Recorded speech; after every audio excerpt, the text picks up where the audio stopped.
What is up, guys? Welcome back to Scene Invaders Podcast, episode 395. Tonight, as always, we have Mr. Coach. Hey there. Yeah, that's all I got tonight. I was waiting. I thought we're waiting I for thought you were something special. reaching to push a button, man. I thought for sure. And Mr. Brad from Canada, what is up, sir? How's it going, eh? All right. Tonight, as always, we're going to talk about what we have been watching. What a fantastic opening. You never know. Are you guys hooked? You hooked? Are you glad you're listening? You never know how the Energy personified. Yeah. Deadass. Look behind the curtain, guys. Everybody here has had like a hellish couple days, but this is the thing that we were looking forward to actually doing. So, fact. Yeah. Oh, as they sing about in Rent, the seasons of change are really starting to hit us. Summer is dying down. Kids are going back to school. Buses are on the roads again. Our pets' heads are falling off. It is the season of change. Yes, that's indeed. it. Yeah, it's been a hell of a week, I think, for all of us in one way or another. But honestly, like you said, this is the thing I know I look forward to. Get me out of my funk and my weirdness and all of that, and let me sit with the homies and talk some movies for a bit. And that's exactly what we're gonna do. We watch some stuff and gonna discuss it. Some of us have seen some of the same stuff and some not. So let's go for it, man. We're going to start with Mr. Brad, who went to see the movie event of late summer, and that is The Crow. That was The Crow. Yep. I went and saw it. Now, I have to preface this that I might be the only person that does not mind remakes. When they remake a movie, I like to see a new director's take on an old idea. I like new things from old properties. I always say, yeah, adapt that comic book into a movie or a TV show. Adapt that book. Adapt that movie to a different movie. Give it a shot. But there's a prerequisite. My only prerequisite is when you make an adaptation of something, you got to make it good. Or try and make it good. Mm-hmm. Or try Seems and reasonable. get some help to make it good. And they didn't do that with The Crow. Now, I'll say one thing. I was hooked by the trailer. The trailer was very pretty. It hit that very gothic, edgy kind of style, which the original Crow had. But they completely changed the story, which I'm okay with. But they changed the story, they made the two main characters, in my opinion, rather unlikable. And that was my biggest problem. I didn't give a shit about either one of them. Okay. I did not care. And they threw some Satan magic in for a magic bad guy. for a magic bad guy who spoiler alert, who gives a shit? Spoiler alert, guys, nobody cares. If you like this movie, you've already seen it. If you're not gonna be bothered by it. A guy who is functionally immortal because he made a deal with the devil to give him innocent souls. Oh. By speaking magic words in their ear and having them kill themselves, and then he touches their wound with his wounded hand, and and that's that. We meet up with our heroes, who are in a really fancy drug rehab prison where everybody wears pink pajamas and it's easy to escape if you want to, but no one does until they do. Sure. And then they're in love. And then bad things happen and he comes back, but not all the way back. He's stuck in railway purgatory for a bit, getting it explained to him. And then he goes on his quest and his love is faltered because he sees a video somebody took. So he gets sent back to purgatory. And this is the movie. I'm not even joking. I'm not making this up. I'm not making it up. Dude, and then I'm zoned out. He trades his soul for hers. This girl that he's met for a whole 28 minutes. And it was super short-lived, right? Like they know each other long in this, right? No, and they're both drug addicts, and they're pretty. Like they're very pretty. Yeah. But then Eric comes back and he cries blood, and he can't die, and he finds a sword and goes on like a killing spree, which is pretty boring because you're like, there's 0 stakes. This guy can't die. Yeah. And then there's a lot of getting pushed in water to represent something. And one thing I will say about this movie is everybody was, I don't mean this the way it's going to sound, everybody was kind of wet all the time. And I was not. I'll just leave it at that. and I had like Billy Sarsgaard is one of my man crushes. I love the guy. But he was good in it, but it just the material was trash. Sure. And the Twiggy girl, looks good in a thong, jumping up and down on the bed. She can act, I guess, but she didn't really have anything to act to. Yeah. So I don't know, man. It's what made them sign on to this, do you suspect? Because I mean, they had to have read the script, right? And they probably had to have known this is a remake of something beloved. So people are going to kind of auto hate it. At least a certain segment of people are. Yeah, and the people that love it really love it. They're tuning into something that I've seen a few. Maybe I'm not. The choreography was kind of cool. There was some pretty good killings, a lot of blood, but I don't know. I hate saying that, like, you shouldn't have remade it because they didn't have to. Yeah, remake The Crow, but don't add anything that is just so ridiculous. And like I said, it was a very forced love story. We should not have seen them fall in love.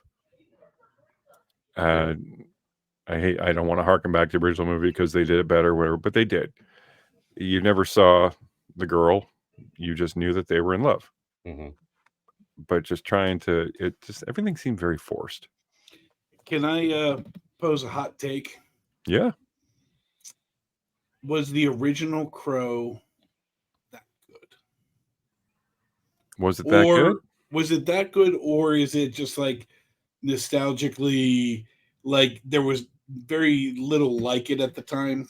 So those who did not swim in the mainstream grab and hold on for dear life. What The Crow was, the Brandon Lee Crow, was it good? No, it's not. What it was 90s angsty enough to gather a lot of what we call emo kids now. They were goth kids back then, but this is around the Marilyn Manson time, and it just kind of gave them a bit of a totem, a bit of a something to an excuse to paint their face because finally one of them looked cool. Mm-hmm. But a lot of people around our age are very nostalgic for the let me tell you something. In order to look cool, you also have to do a lot of damn sit-ups and look like Brandon Lee. Facts. And Bill Sarsgaard, who is doing sit-ups right now. Okay, he was born doing sit-ups and he'll die doing sit-ups. That's all it is. Right. This is where I'd love to insert like the Freaks or even the Wolf of Wall Street, the one of us. Yeah. No, The Crow was not a very good movie, the original. And honestly, the comic book was not very good. But what it was different.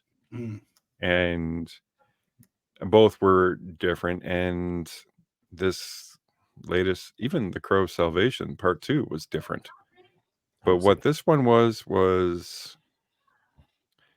very sporadic, very confused.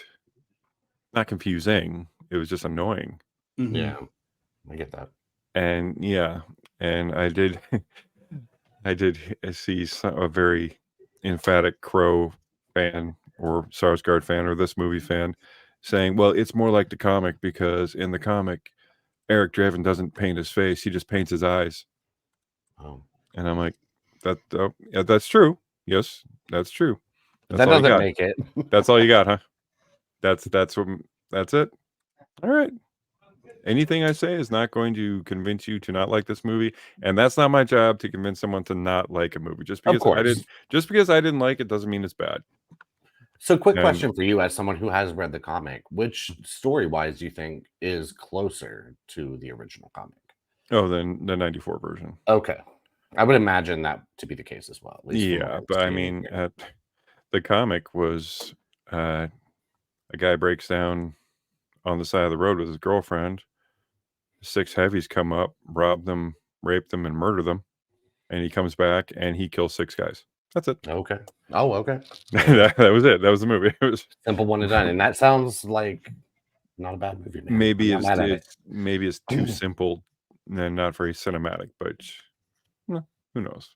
This was quite cinematic, but it was a lot of style, zero substance, and it annoys me because it looks like it had a lot of money, a lot of production, and it did have a very cool look.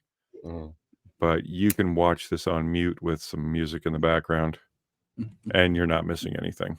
Yeah, I think the budget on this was like $50 million, and I think it made like 4, unfortunately, in its opening weekend. I shouldn't say unfortunately, but sometimes you do have to vote with your dollars, guys, and maybe it's time to send a message about things like this. I'm with you, Brad. I'm not mad at remakes and all that kind of stuff.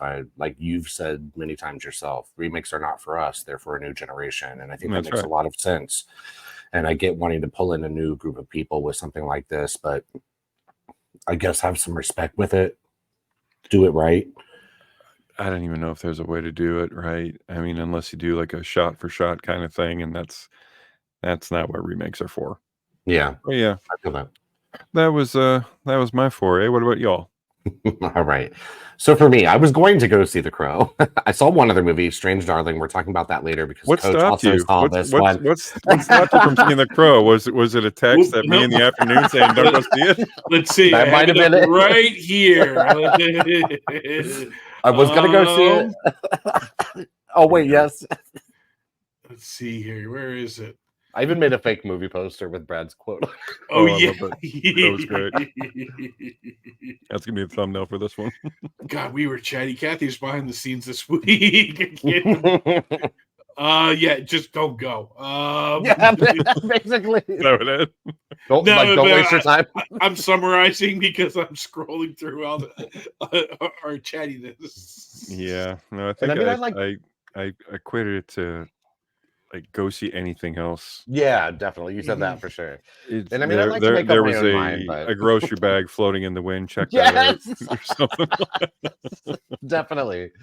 So another movie that had been on my radar that I was going to see The Crow just because I couldn't help but be interested in it, guys. I have some nostalgia for the original. I'm definitely of that time period, but it's not a movie I've seen like a ton, and it's been a couple decades probably since I've seen it. So I mean, I always liked it, and I was kind of willing to go in like as someone who hadn't seen it in a couple decades, and I don't have that like I just watched this last week, it's my favorite movie kind of like energy.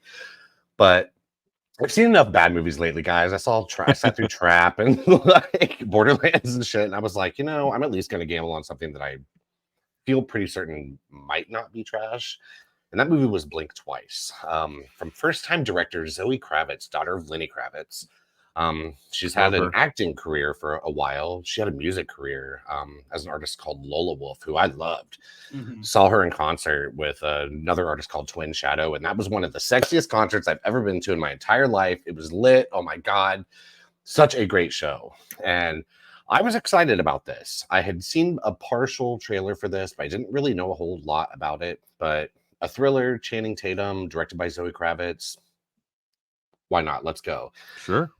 And I thought this movie was quite interesting. After the fact, I've realized there are a lot of people that hate this. I guess I can kind of see why.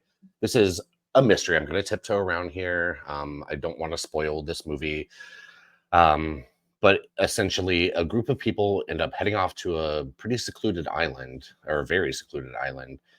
And mystery ensues as they start to kind of wonder what the hell is even going on this island. And as the movie unfolded, I thought it was quite funny. I thought the acting was pretty good. I thought the camaraderie of the group as a whole was really quite good because it has a very stacked cast. Channing Tatum, Naomi Ackie, Adria Arjona, who was in Hitman most recently, and I fucking love her from Hitman, and I love her in this movie. That Glenn Powell movie, yeah. She is hot as hell. Oh my God. And yeah, she was an absolute standout here. And as you just watch this all play out and this mystery unfold, and it's like these like days and nights of like decadence, and drinking all day and night and taking ecstasy and doing drugs all night and having these lavish dinners and all this stuff. And then these kind of like weird, persisting questions keep popping up the next day about what? Wait, hold on. What's going on here? And as this mystery unfolds, I thought it was very interesting. I think Zoe Kravitz has a lot to say with this movie. I don't think it's always conveyed necessarily, or it can get a little bit messy in the end. I think there is so much ammo here, and so, I mean, yeah, ammo. That's the best word for it. Like, she has a lot of ammo here, and she has a lot of material to really say something. But I think it does get bogged down in the end with being just a little bit messy, a little bit unclear. And I think this movie does end on a very final note with something that did not sit well with me at all, especially considering everything that preceded it. But overall, I just thought it was mad entertaining. And like I said, this is something you want to go into not having it spoiled. I have now watched the trailer for this, and I don't really think the trailer spoils a lot. I mean, I think you know that you're going to kind of be getting into what the hell is going on here, and that's sort of what the trailer gives you. But the how and what is going on there, I wouldn't say it shocked me, but I think that I found the brutality of it to be shocking. I was like, oh, okay. They went hard for this. And like I said, with the message that's intended, I think that could have been very powerful, but I think it was not a wasted opportunity. And like I said, I recommend this. I definitely recommend seeing it. It's certainly entertaining. And my crowd, I mean, I was in probably a half full, pretty good sized theater. And a lot of my crowd, by the end of it, they were into it. They were invested in this shit. They were cheering, like yelling, like vocal, and not in an annoying way. In that, like, I'm involved in this movie, and like, hell yeah, like, let's go, get him, that kind of shit. And I thought that was kind of fun, but it could rub certain people the wrong way. And this movie also is, I think, the only time I've ever gone to see something that has a trigger warning at the beginning. Really? And I kind of want to roll my eyes at that a little bit, because I'm just like, it's fucking rated R, guys. Like, I mean, yeah, you got to know what kind of you're expecting with that. That's how I feel for sure. But I mean, I guess I do sort of get it, because some of the punches this movie pulls it goes hard. Like I said, it really does go hard, and it does not shy away from being difficult subject matter at times. And even saying that, though, it still is quite it's a fun movie, even given the difficult subject matter, because so as we completely forgot, if you guys don't know, for my buy, borrow, burn. Oh yeah. For the Crow, it's quite the burn. Okay. Yeah. What would you say is for this? Buy for means this, pay for it. Borrow means watch it, don't pay for it. Burn means don't even waste your time. What would you do for this? I think as a general rating, I would do a borrow. Okay. I think it's not for everyone, for sure. If it were a little bit more friendly, I think, to everyone, it would definitely be a buy for me. Like, personally, a buy, but as a suggestion for people, as a recommendation, it's a borrow. Yeah, maybe look into it and see if, and if you are triggered easily by things or whatever, then what was I mean, I know warning? Can you spoil just that? Like, what was essay, like possible essay? Yeah. Possible what? Yeah, something like sexual assault. Oh, okay. Sorry. Yeah. Sorry, I just sound like the wokiest woke. No, but no, that's probably the good way to say it. Yeah, we know about you, Coach. God, woken up there. But yeah, I just thought that was interesting to see that, and I don't know. Like, I'm very excited though. Like, I think there's a lot of potential with Zoe Kravitz, and whatever she wants to do next, I'm absolutely here for it, because she does get so much right here. Even if the story and like the message gets a little bit muddled in the process, I think she has a lot of ideas on her plate. I don't think this is just it's like the year of the Nepo baby with like The Watchers and Trap with his daughter in it and all that stuff. Like, this is not nepotism. She, I think, has genuine, real talent. And I think she co-wrote this as well. Zoe Kravitz, was she in the Pattinson Batman? Yes. She was Catwoman? Okay, Mhm. okay. And she was in Fury Road, but I mean, like, She there were like was 20 lines of dialogue in that she was one movie. of the wives. Yeah, she was one of the She wives. was the shortest of the Yeah. wives. Okay, Yeah. okay, that is her. But yeah, no, I think this is potentially the beginning of a career of someone who could truly like make great films. And I think this is a good one. I wouldn't call it great, but it is a good one, and it's a hell of a start, in my opinion. So yeah. Good for her.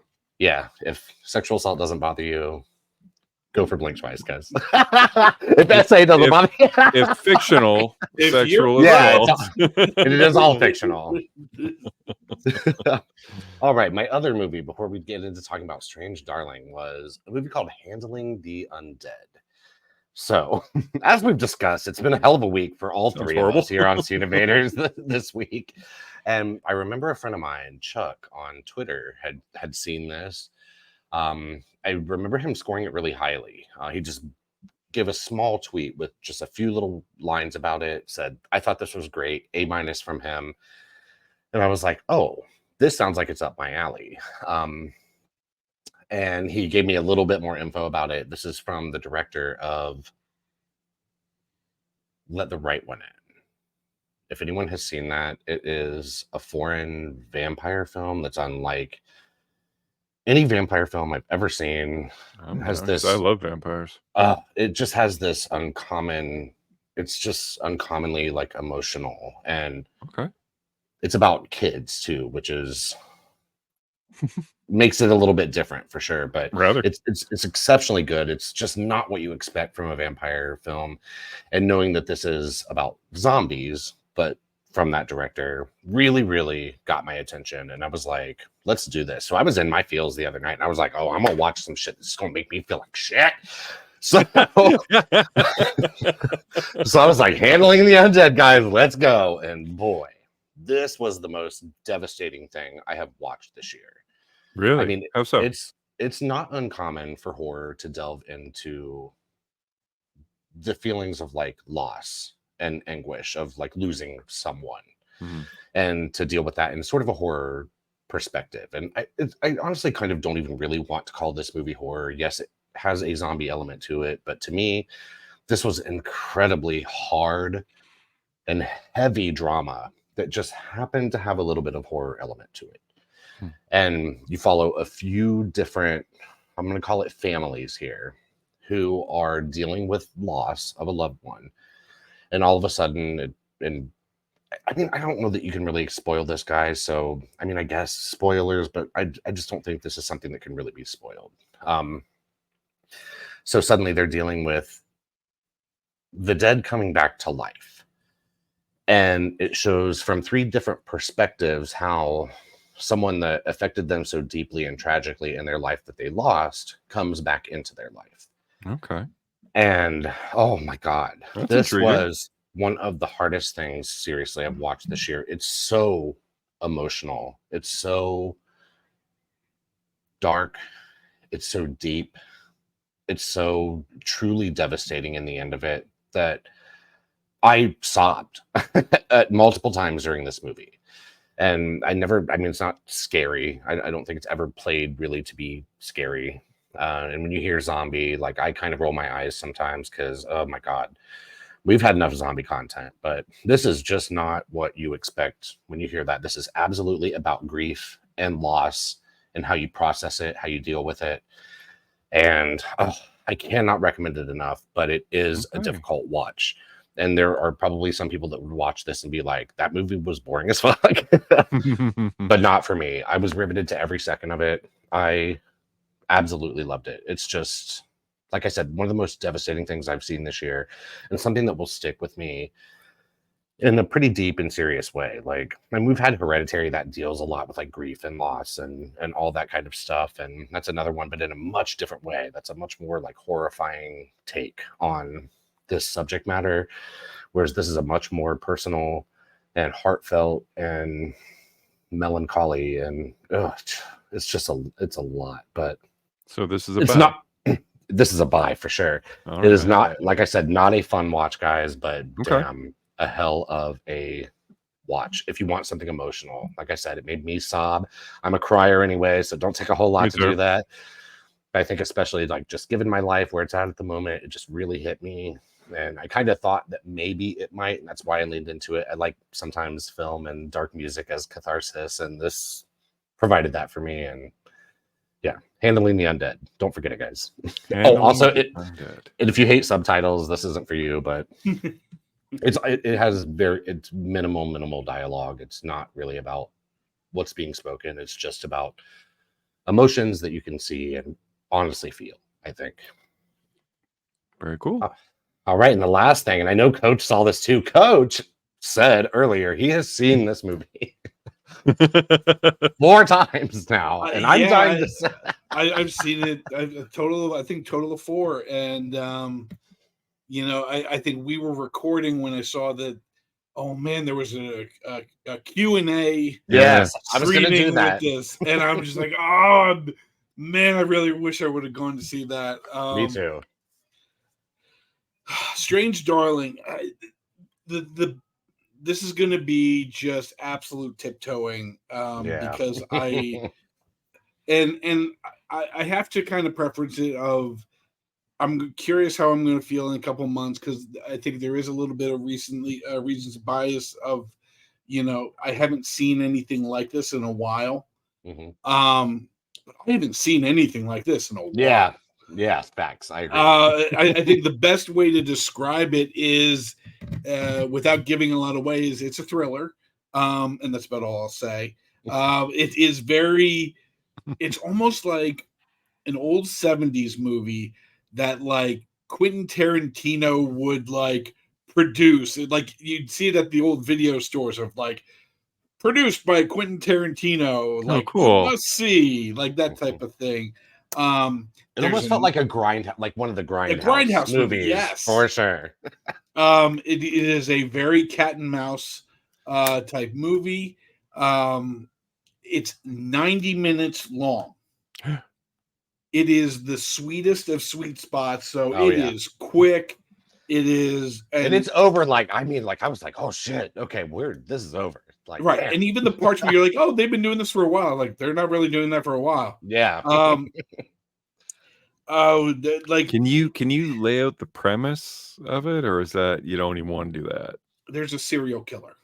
Yeah, that's the premise. Yep. Okay. Yeah, there's a serial killer who is, and this captures the final days of the serial killer's killing spree. Something that kind of threw me for a little bit of a, for lack of a better term, trigger was in the opening credits. It says, "Oh, it's a Miramax film," which I was just like, "Oh boy, that used to be good, but okay." Yeah. Another thing that made me laugh though was like how it like just was so upfront about like how it was shot on like glorious 35mm, but it is glorious. Oh god, it's beautiful and it looks incredible. So recently, one of the best YouTube channels who was on hiatus for a number of years, Every Frame Is a Painting came back. You love and that is exactly how I describe this movie. Is every frame is a painting, whether it's in the foreground, the background. This director has such amazing control of what the viewer is seeing or he wants you to feel. The soundtrack is just perfect for the movie, but the sound mixing, and there's almost like this when Inception came out, they had the bong, like that guttural thing. Well, there's a similar type of thing of as the thriller is thrilling. I think, Chad, you pointed out, and I didn't even notice it. Giovanni Ribisi was the cinematographer.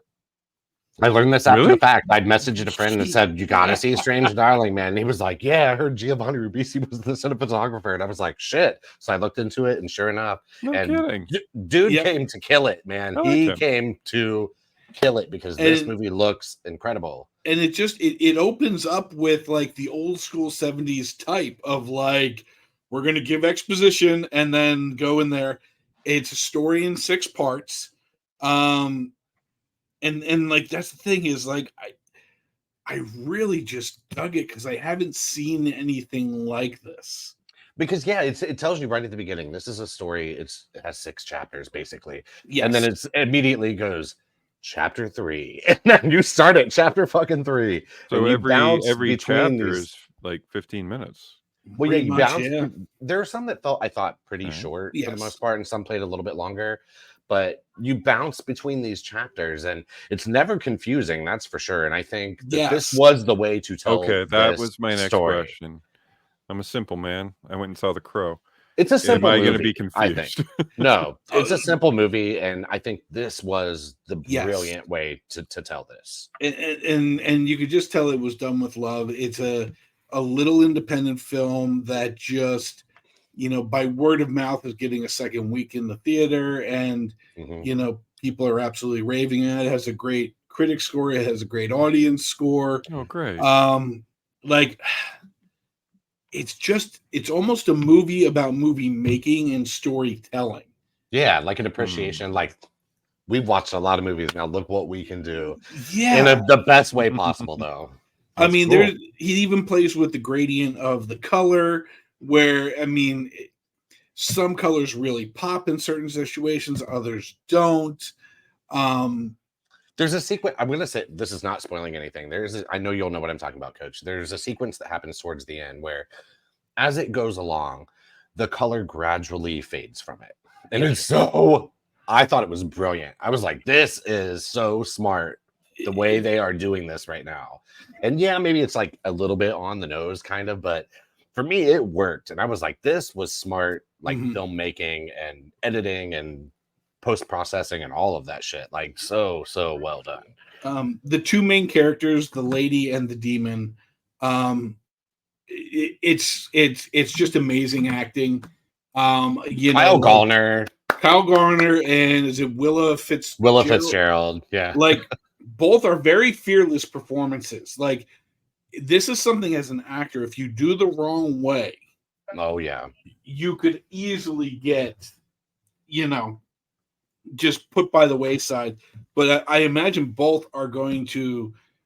This is a great calling card movie. It's just like, hey, I'm auditioning. Oh, did you see this? Yeah, right, exactly. And I think Kyle Gallner's been getting a lot of respect kind of in the horror genre recently. Like, it was just in Smile.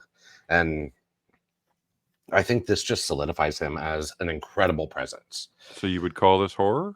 Or thriller? Or it's a thriller with some horror suspense? Elements. I would say a suspense thriller, but with some horror elements. It's hard. It's hard not to cross over genres now. I mean, yeah, it's one of those, like, listen, I think in 2 weeks, or I think whenever Brad sees this, I think he's going to be like, oh, can we spoil this now? And and I'm always down to have that discussion down the road. I'm hoping to see it like this week or weekend if it's still in theaters. I was telling the guys off mic that the only problem is because it is a smaller movie, it wasn't at my theater and was like, like 38 kilometers away from me, which is about 18 miles. Yeah. Yeah, luckily it seems like word of mouth though is maybe making this expand this week and could potentially do so for a couple of weeks. This is not going to be a huge blockbuster, but this is the kind of movie that I think word of mouth could build a bit. What was the budget? That I don't know. Ooh, I'm gonna guess not high for sure. Oh, it doesn't sound like it because it sounds like it's more substance. This is indie style. Sure. I was going to say Giovanni Ribisi was your cinema. Well, JT Molnar, the director, I think he's only made one other film, and I think it was like maybe 6-7 years, something like that ago. And I don't know that it was particularly well received.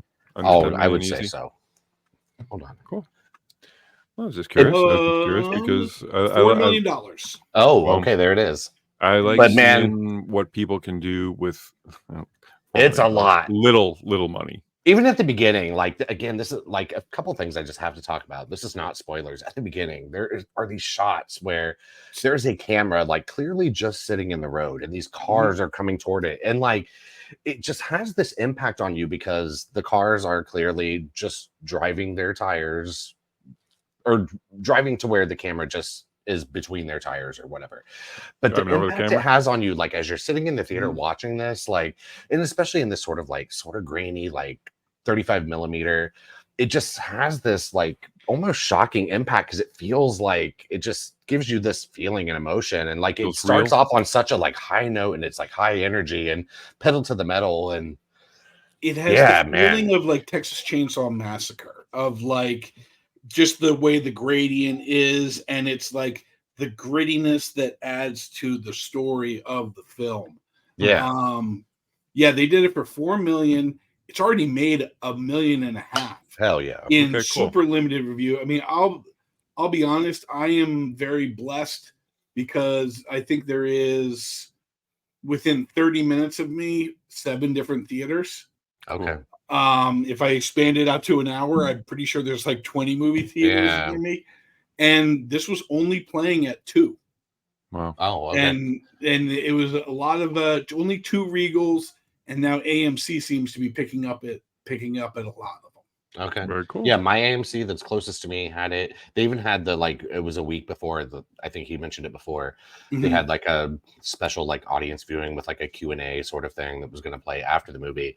And I didn't get to check out that one, but I was like, "Oh, that's a good sign. At least it means if they're doing that, they're probably going to at least play just the regular release." And I guess I'm kind of thankful that I live in the area that I do. Like I get a lot of weird movies that maybe other Oh, areas that's around me awesome. don't That's quite awesome. always get. So I'm thankful for that. And one other thing I have to say, Barbara Hershey and and is Ed it? Bigley Jr. Yes. There is a sequence in this movie where they are characters in this movie. I'm not going to say how or why, but they're making breakfast. And this is it's the most obscene breakfast. Like my theater laughed, but it was like it's meant for a laugh. This movie is quite funny. It's way funnier than I expected it to be, but it is intentionally funny because it is just kind of quirky and odd. And they're making breakfast and they're just like piling food on their plate in such a way that you're just kind of like, what the fuck? Like, who is cooking this breakfast at home?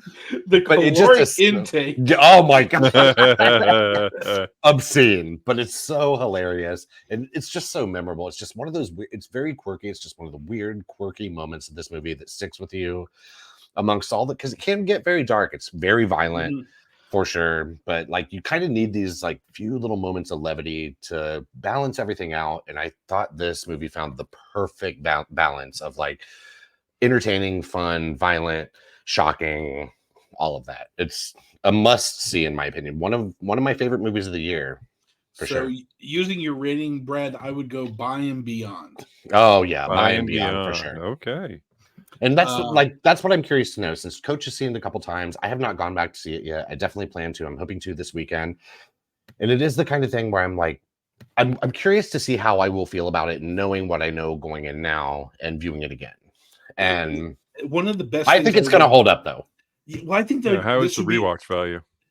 This is one of those things, like, you know, those eye tracker softwares where like you'll see like guys, people on video, and they'll show like 2 pictures from where your eye goes.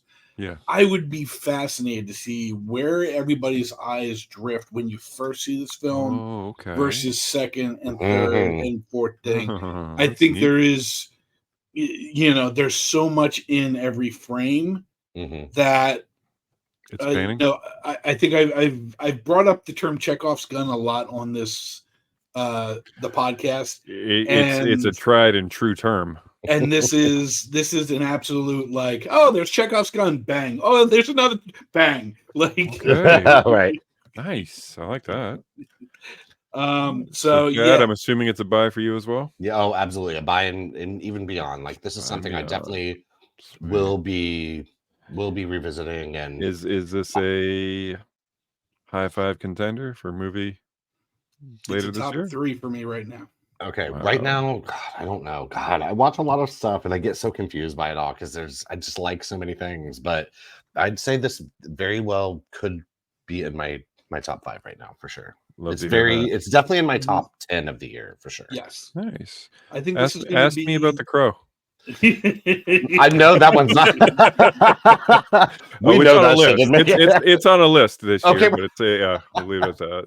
I think this is going to be one of those movies that I'm going to keep kind of as a safety review or no, I'm sorry, I'm going to call it a judgment review. So, or a judgment recommendation. I'm sorry, excuse me. Whereas I'm going to recommend this to people, and then I'm going to severely judge them on how they respond to it. I was going to say, I can't really imagine anyone I wouldn't recommend this to, unless you hate violence in any way. Then that's not for you.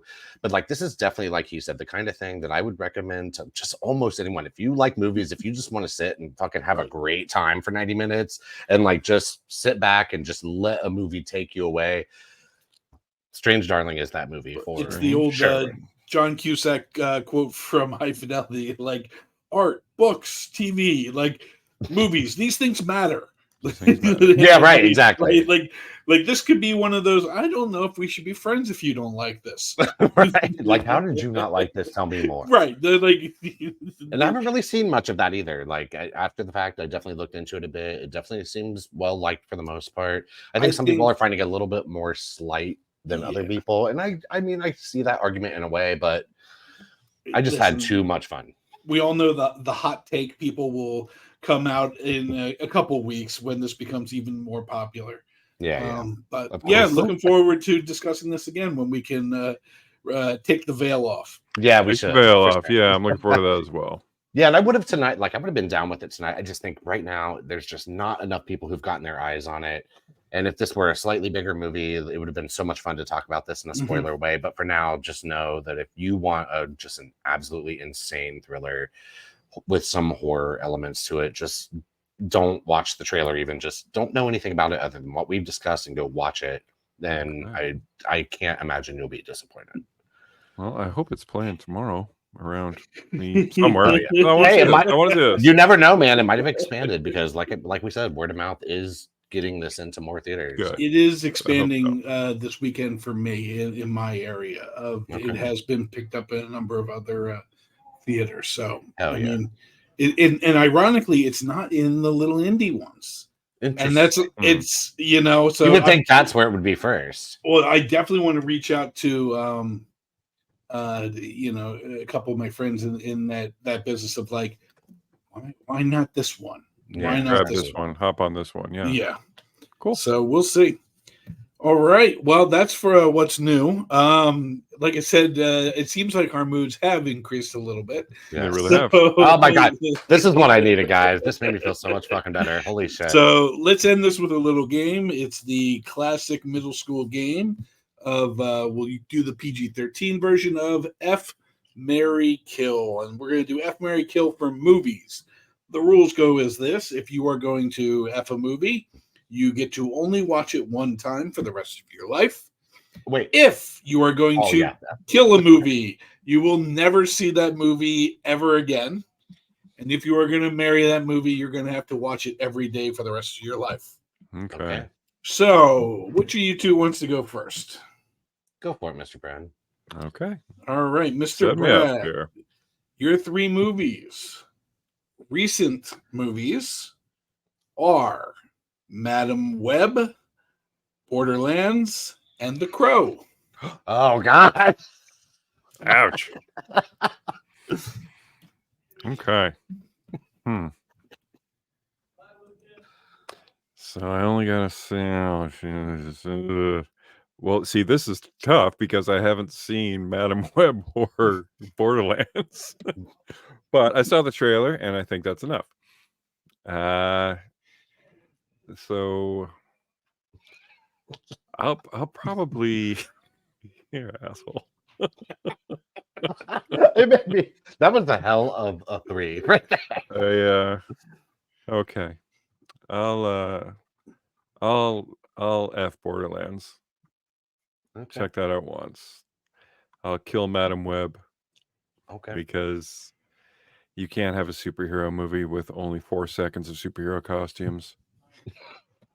And I'll marry The Crow because there's prerequisites. As much as I dislike this movie, I did like the way it looked. Yeah. I do like Bill Skarsgård, and Twiggy looked really good in the thong, jumping up in the bed. Okay. That's fair enough, man. Fair enough. Yeah. All right. Need it for the thong. All right, Mr. Chad. We are God, I'm going. scared. That was tough. That was That tough. one's now I'm scared. I'm like, holy shit. I should let you go first. See, I think this might be a Brad one, but I think we're going to turn this into a Chad one. Okay. So I picked a director and just kind of went through some of his work. So we have Rebel Moon Part 1. Okay. We have Sucker Punch. And we have Rebel Moon Part 2. Oh, F. Mary Kill. Holy shit. Okay. Oh, Zachy Snag. I have seen Sucker Punch.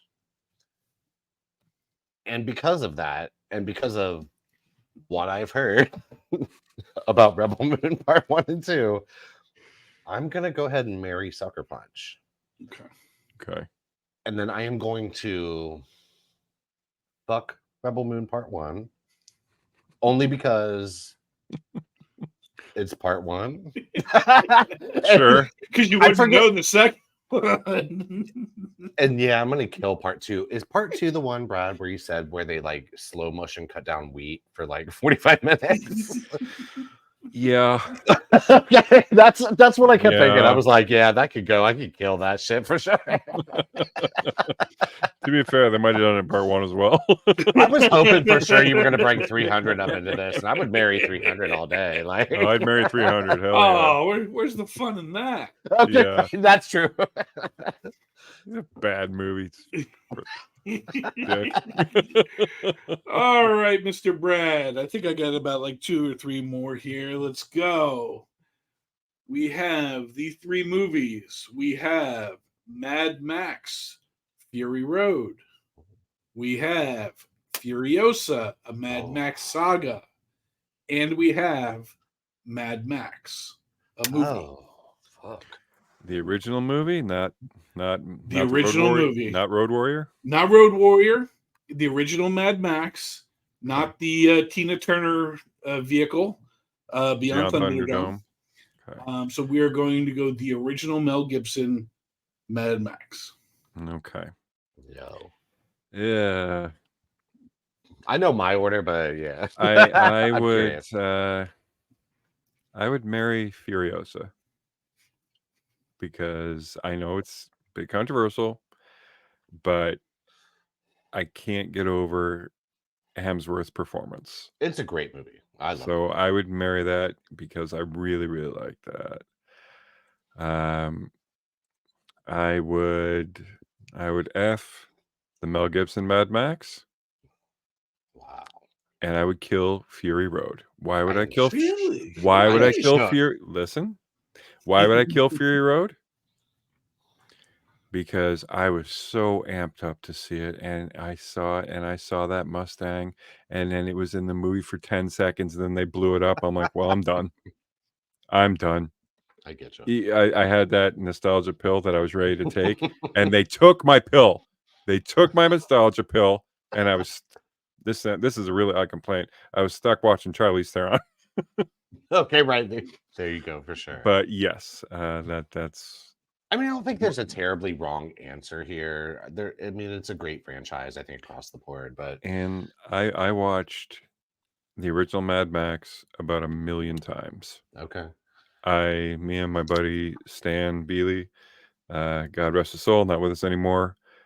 We watched that movie like to the point where we acted out for drama class the ending scene where he handcuffs his ankle to the car and sets up the gasoline and all that. yeah, He says, what is it? The chain in that handcuffs are high tensile steel. It'll take you about 20 minutes to hack through that with this hacksaw.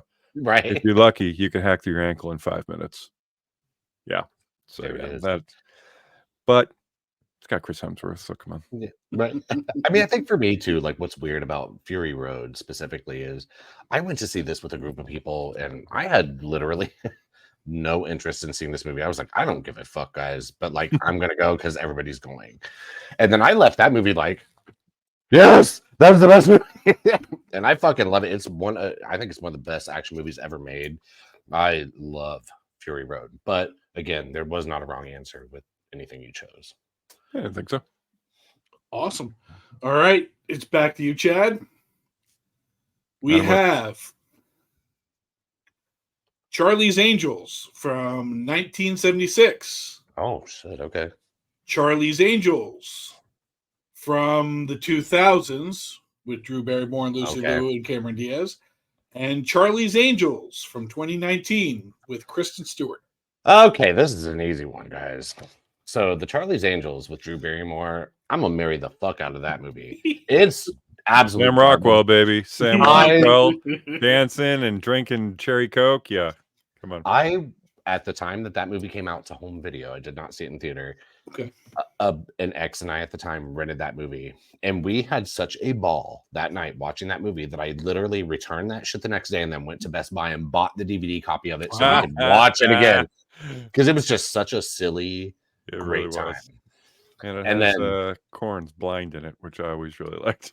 It's just such a fun movie. It knows what it is. It knows it's silly, and this was like the era of the Matrix, like slow-mo, like jumping and all of that, and it pulls all that. But to me, it worked at that time and all the rest. I just had such a ball with that. So I would marry that because that movie I've seen so many times. I enjoyed every time.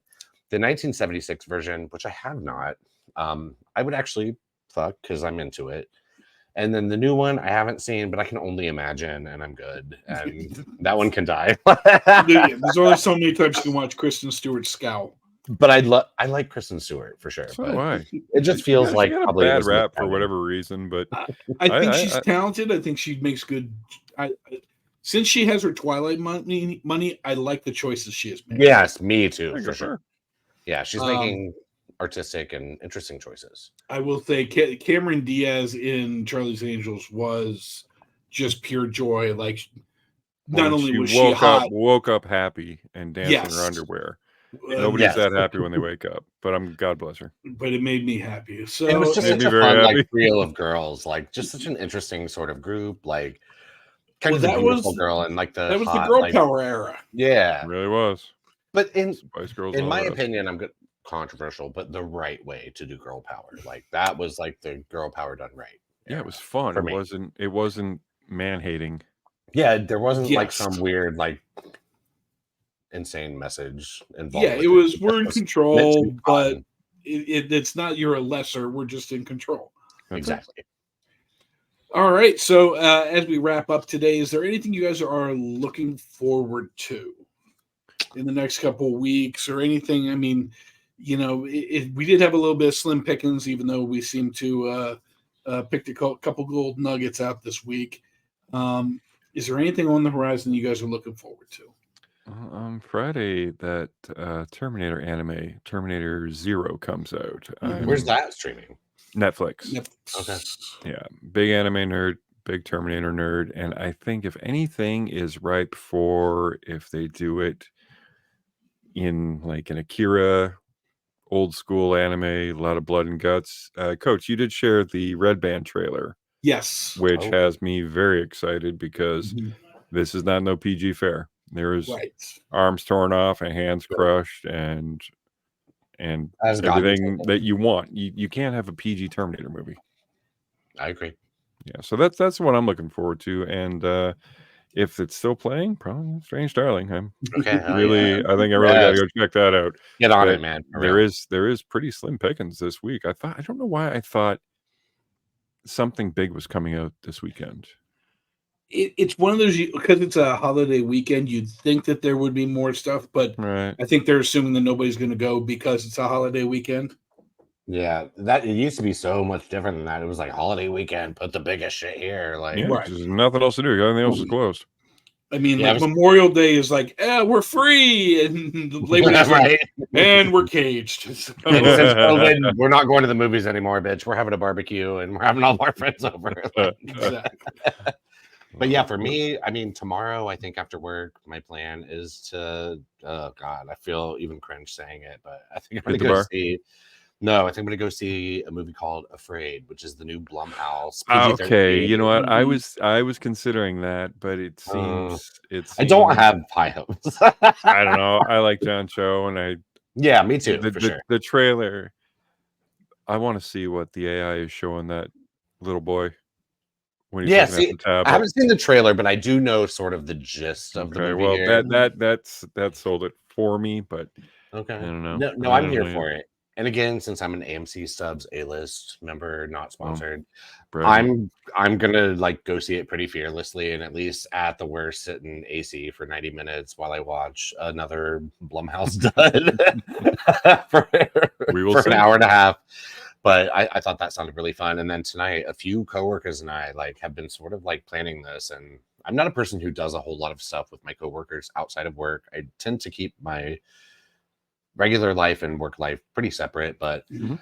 there are so many of us that have been so excited for Beetlejuice, as it's called, that we've all already got our tickets to go see it next Thursday. Okay. And this is going to be a little group outing amongst like 4 or 5 of us. And I That sounds like fun. I don't even want to say I'm cautiously optimistic. I want to feel really optimistic about this, guys. Like, there's so 3-minute much. standing ovation at the Venice Film Festival. I mean, I think like the stars feel like they're aligning for this for me. Like the cast, the talent, the director, Tim Burton. I mean, he's back after all these years. If you wanted to cash grab this shit, you did that shit 20 fucking years ago. Like, yeah, it just feels right for me. And like Jenna Ortega too. Like, I don't like to just subscribe certain things to certain actors or actresses, but she is a mark of quality for me about certain things. And this kind of property is pretty much tailor-made for her. Yeah. Yeah, Oh my God. I'm honestly on the fence, but because I love Michael Keaton, I love Winona Ryder, and I love Jenna Ortega. I don't like Tim Burton. Oh, okay. I think he's very hit or miss for me too. I agree. But I'll the Tim Burton that hits, When I say I don't like, I never met the man, so I can't say I like him or dislike him. But he has an aesthetic that got pretty old pretty quick for me. Oh, okay, gotcha. Yeah. For this one, I've wanted to hate it for a while. I think the first one that came out, I was just like, do we need this? And then I was just kind of like, oh, I don't really like this. And then I'm kind of warming up to it of like, man, with these, I don't think all these people are really going for a cash grab. Yeah, I mean, exactly. That's you how know I what I mean? Like, No. I think Winona Ryder, if she was going for a cash grab, she would have done something else and leapfrogged after Stranger Things. I'm curiously optimistic now, and honestly, I hate to say this, I think a couple good reviews would probably sway my attitude going into it. Very cool. I get that. I'm curious to know the one thing that I think is going to be a real big tell on this is when is the embargo lifted? Because we're only just a week away, really, from this movie premiering. And if they're going to release the embargo like next Thursday or whatever, that doesn't exactly like bode well for me. That's not always the kiss of death, and we've seen good movies come from that embargo lifted like the same day as the premiere. But I think if they know they have something decent on their hands and they would have said it by now. Yeah, like I mean, I guess there is kind of that, but I do still, like I said, I feel a bit. They're normally about 10 days out, so we're pretty close. So it is lifted at 3:00, September 3rd at 4 p.m. Okay, so that's a couple days before. So that's not too bad. That's into next week. It's so crazy too because you see some things like I'm already seeing stuff for like The Substance, which is like a month away in September with Demi Moore, and I'm not reading the reviews, but I know that the embargo is lifted for sure because it's been hard to avoid like the Rotten Tomatoes score or whatever. Well, wasn't that for The Crow? It wasn't. It was basically we didn't find out till Thursday, right? Yeah. The Crow was like day up. Yeah. So if this is good, if this is letting out 2 days beforehand, that's not bad. And that's good. And if they're leaking that from Venice, it was a good reception. Yeah, that could be interesting. I mean, honestly, for me, like when I went to see Ghostbusters Afterlife, I actually really liked that movie. I thought it hit the nostalgia feels in the right way while like telling a new story, bringing in new characters, and doing kind of the right thing with the property, like given the time frame that we're in. Mm-hmm. Yeah. And I'm really hoping that that's what Beetlejuice is going to do here. So I know that Frozen Empire, I have not seen that one, was not well received. But like for me, I actually don't even really know if like Ghostbusters Afterlife was well received, but I liked it and it kind of worked. it hit for me, and it just felt like the kind of like nostalgic take on a property that I thought was it worked. It was well done. And it was kind of samey, yet hit some similar beats as like what you already know, but it did so with enough like new story and character to make it interesting for me and create like a whole new generation of fans, I thought. Well, if they're not remaking stuff, they are sequelizing it. So yeah, facts. This is the world we live in, because properties will never die. Licenses need to be re-upped. And speaking of a property, I think mine for the week, and I'm still on the fence, is am I going to pull the trigger and get the new Star Wars game? I think it's Star Wars Outlander or something like that. It's out something side like the door. You're basically a smuggler. It takes place in between episode 5 and episode 6, so it's in between Empire and Jedi. Yeah, it's GTA Star Wars. Yeah. Interesting. It's open world. And is it another Souls like though? I know that like do you know what I mean by Souls like? Okay. I forget what a couple of games ago, I think Star Wars had like a Souls like game that everyone really loved. Well, the last two I've really liked, the Jedi Survivor and Jedi the redhead kid from yeah. I liked both of those. Survivor and it's legit right over there. Crusader, Survivor. The last two, they've both been really good. Yeah, and they even play with the lore a little bit. I think like watching some people play it ahead of time, like you can actually go to Luke's his home, and and like basically you talk to people and like, yeah, man, they shot the hell out of them. the Empire really kicked the shit out of these people. Well, I mean, as long as you get to like buy a lightsaber, whether you're good with it or not, come on. Well, so that's there. I don't think there is. I don't think there is either. There's a lot of like sneaking around and stealing. I love stealth shit. It's a big stealth property from what I'm told. Oh, good. That sounds good to me for sure. I got to get me one of them PS5s. I bet it will. I assume it'll come to PS4, right? It's Ubisoft, so like I'm already kind of upset because it'll already be released like completely unfinished. Well, it's like so multi-tiered. There's a $140 version. There's a $90. It's just, and that is the thing is it. At least with the last two Jedi Survivor Crusader ones, what was the game was the game. Yeah. Where it seems like you need to kind of get this battle pass or subscription or whatever to get further things. More money. Yeah. So we're gonna see. I mean, I'll make a decision hopefully by the end of this week. Maybe I'll watch. Well, you'll let us know next week. Teaser. Oh shit! There it is. But no, you had me at stealth, man. Like, I love it. If I can, I want to get the PS5 just so I can play Metal Gear Snake Eater.